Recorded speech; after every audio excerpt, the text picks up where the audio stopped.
Rasulullah Shallallahu Alaihi Wasallam ketika menjadi nabi itu memiliki yang disebut dengan hak syafaat. Tadi kan saya katakan karakteristik dan keistimewaan nabi yang pertama adalah an-nubuwah, karena beliau menjadi nabi dan kenabian beliau ini memiliki kekhususan. Apa di antara kekhususannya? Kekhususannya adalah syafaat Rasulullah Shallallahu Alaihi Wasallam. Jadi syafaat Rasulullah SAW itu ada 5 yang bisa kita dapatkan siapapun di antara kita yang memiliki rasa cinta kepada Rasulullah SAW. Maka mari kita cek dari dalam diri kita. Kalau kita ingin mendapatkan pertolongan dari Rasulullah, kira-kira apa yang kita lakukan terhadap Rasulullah SAW ketika kita hidup? Padahal saat ini Rasulullah berada di Madinah, persis di samping Raudhah beliau dimakamkan. Bagi kita yang berangkat umrah, kita berusaha untuk mengucapkan salam dan salawat terhadap Rasulullah SAW. Bagi kita yang mungkin belum sempat untuk berangkat ke sana, maka mari kita berusaha untuk menanamkan rasa cinta kita dengan hadirnya di majlis-majlis seperti ini untuk mengangkat cinta kita kepada Rasulullah SAW. Karena keistimewaan Rasulullah sangatlah tinggi. Di antaranya yang pertama tadi adalah syafaat. Bapak Ibu rahimahullah, dalam hidup kita ini, kalau kita jujur antara kebaikan dan dosa kita, barangkali kalau hari ini Allah mencabut nyawa kita, kita pun masih belum terlalu siap untuk menghadapinya. Malaikat, dalam detik ini malaikat datang mau mencabut nyawa kita. Barangkali kita masih hitung-hitung amal soleh kita dengan amal buruk kita, kira-kira mana yang paling banyak.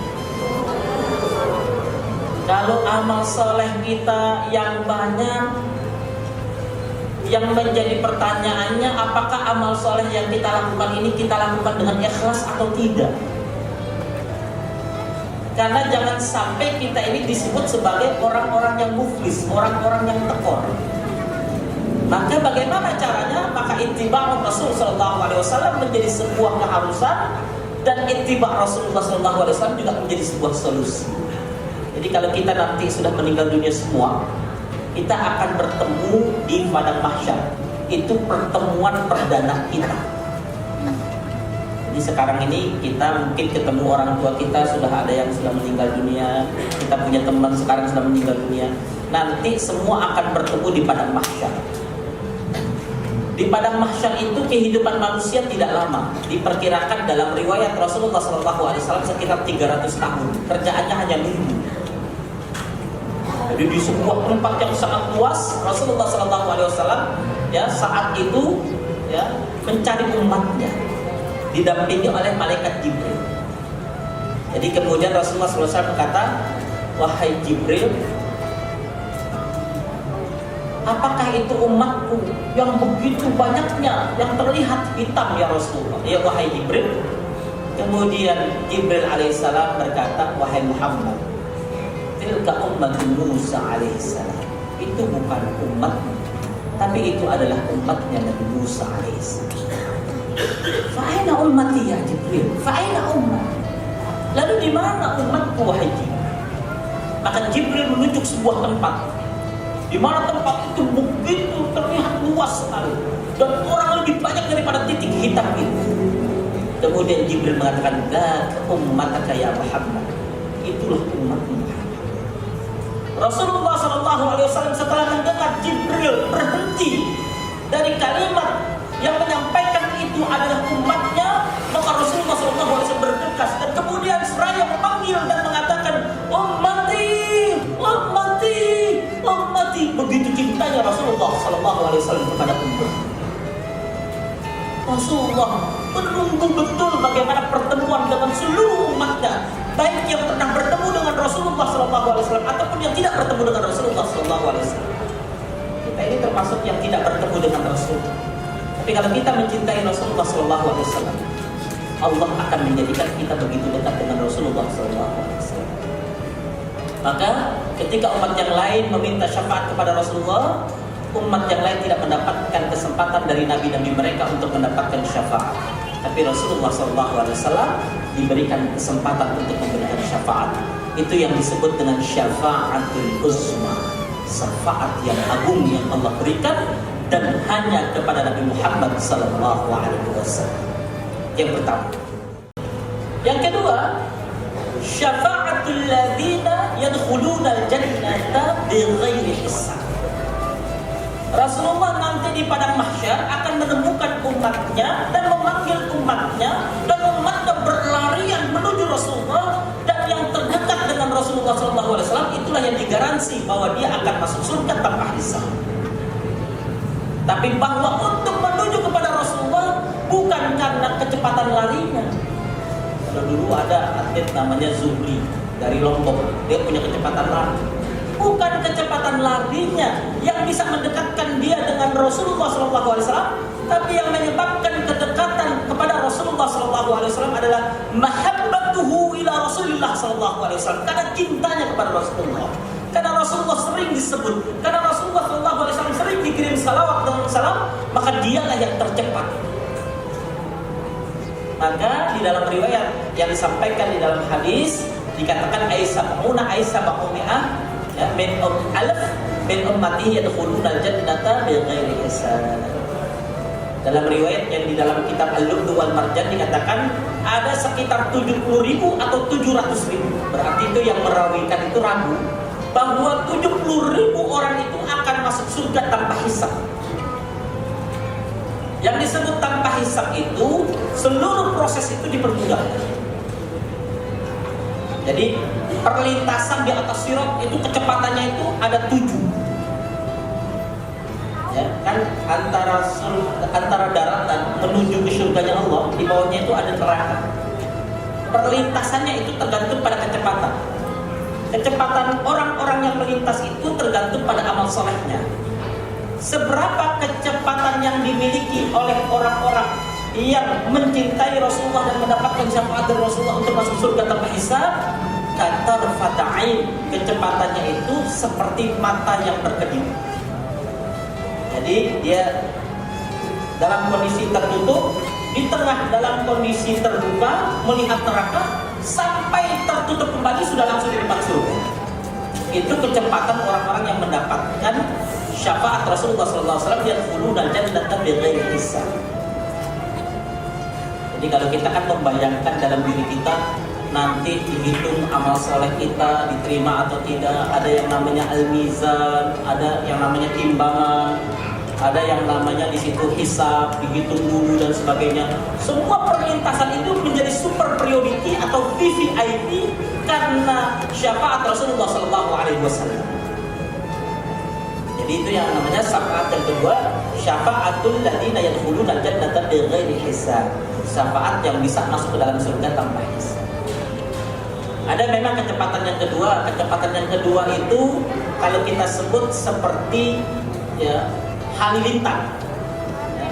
Jadi halilintar ketika dia memancar itu kecepatan yang kedua. Kecepatan yang ketiga disebut karihil asif, seperti angin yang begitu kencang. Jadi kalau kita pernah mendengar kecepatan angin 600 km per jam, ada kecepatan angin sampai 1000 km per jam, itu adalah kecepatan orang yang melintas di atas sirat tersebut. Ada yang kecepatannya itu seperti kuda yang berlari kencang. Ada yang kecepatannya itu seperti burung yang sedang menyambar buruan. Ada juga yang kecepatannya berlari, berjalan, bahkan yang terakhir terseok-seok. Jadi bicara tentang kecepatan ini, itu juga berkaitan dengan kecintaan kita kepada Allah Subhanahu wa Ta'ala dan Rasul-Nya. Maka kalau hari ini kita berusaha bagaimana untuk hadir di tempat ini dalam rangka untuk menambahkan rasa cinta kita kepada Rasulullah SAW, berharaplah bahwa setiap detik yang kita miliki, tidak ada waktu yang kita miliki kecuali kita mencintai Rasulullah SAW. Itu syafaat yang kedua. Yang ketiga, syafaat liman yadkhulun nar wa la yadkhuluha. Syafaat Rasulullah yang ketiga kepada umatnya, termasuk kita ini, akan melihat sendiri dengan mata kepala kita adalah ketika Allah Subhanahu wa Ta'ala setelah menghisab menghisab dan kemudian menimbang kita, kemudian Allah Subhanahu wa taala menetapkan bahwa fulan bin fulan dia dibawa oleh malaikat menuju ke dalam api neraka. Saat itu Rasulullah memantau betul ya. Rasulullah setelah mizan itu memantau umatnya. Ada di antara umatnya yang kemudian Allah perintahkan malaikat untuk menggiringnya ke dalam api neraka. Rasulullah tahu bahwa dia mencintai Rasulullah. Rasulullah tahu bahwa di dunia dia sering menyebut Rasulullah. Bahkan Rasulullah tahu bahwa dia di dunia selalu untuk mengajak orang-orang untuk mencintai Rasulullah SAW. Maka kemudian Rasulullah mengangkat tangan, ya Allah, adkhilhul jannah, adkhilhul jannah, Allahumma ajirhu binnar. Rasulullah kemudian mengangkat tangan, ya Allah, masukkanlah orang ini ke dalam surga. Masukkanlah orang ini ke dalam surga. Jauhkanlah dia dari neraka. Ketika Allah Subhanahu wa taala mengabulkan dari doa Nabi Muhammad SAW dan permintaan Rasulullah yang disebut syafaat, maka Allah Subhanahu wa taala memerintahkan malaikat, wahai malaikat, jangan kau masukkan dia ke dalam neraka, tapi antarkan dia menuju ke surga karena permintaan Rasulullah SAW. Jadi kalau kita hari ini berusaha untuk berkumpul di tempat ini sebagai bentuk rasa cinta kita kepada Rasulullah SAW, kira-kira apa yang rugi dari yang kita miliki saat ini? Apakah waktu-waktu yang kita miliki saat ini ketika kita ingin membuktikan cinta kita kepada Rasulullah menjadi waktu yang rugi? Tidak sama sekali. Kalaupun seandainya kita harus mengeluarkan harta, kalaupun kita harus kemudian melawan rasa kantuk dan capek, sesungguhnya kecintaan kita kepada Rasulullah SAW akan diketahui dan dirasakan oleh Rasulullah SAW.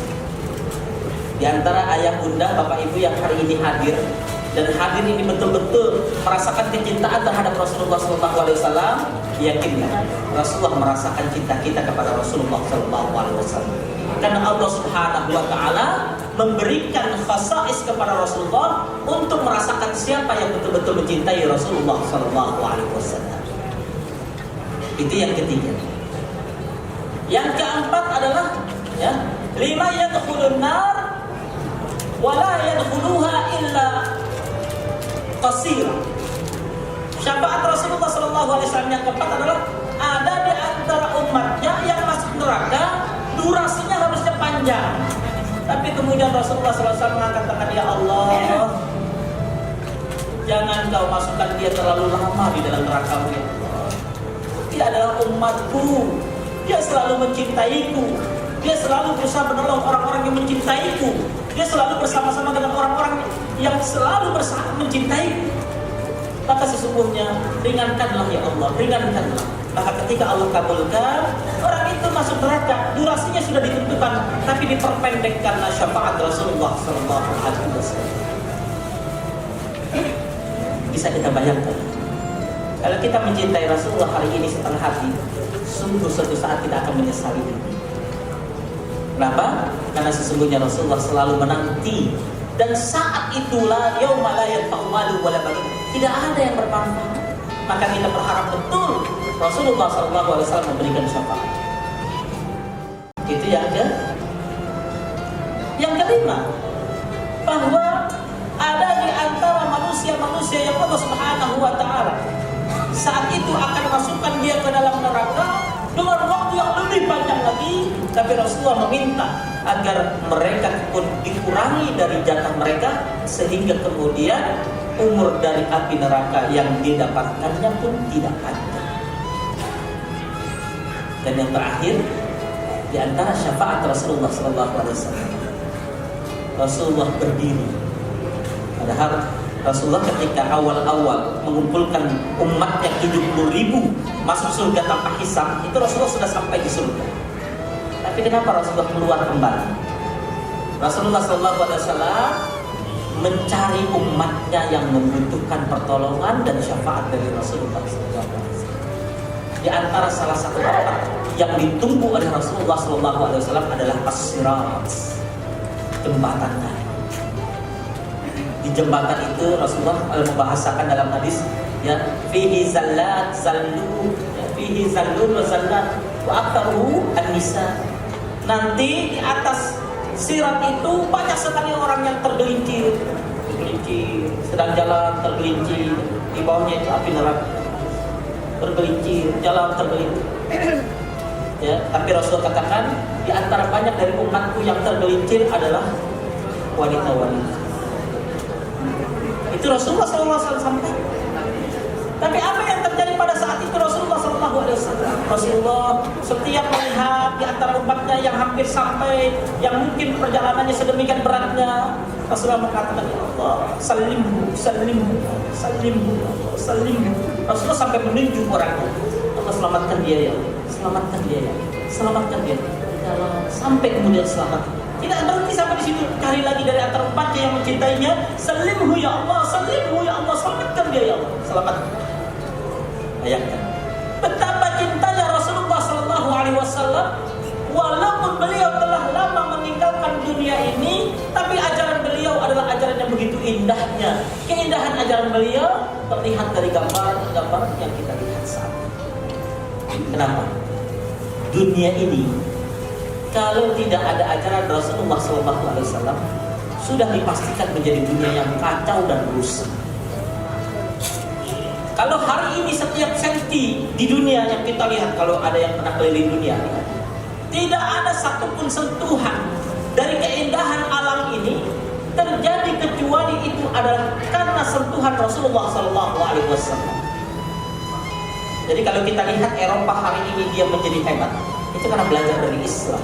Karena tidak ada yang mengajarkan sebuah keindahan kecuali Rasulullah SAW mengajarkannya. Tidak ada yang mengajarkan kebersihan lebih hebat daripada Rasulullah mengajarkan sebuah kebersihan. Tidak ada yang lebih hebat mengajarkan tentang kedisiplinan kecuali Rasulullah SAW paling hebat mengajarkan kedisiplinan.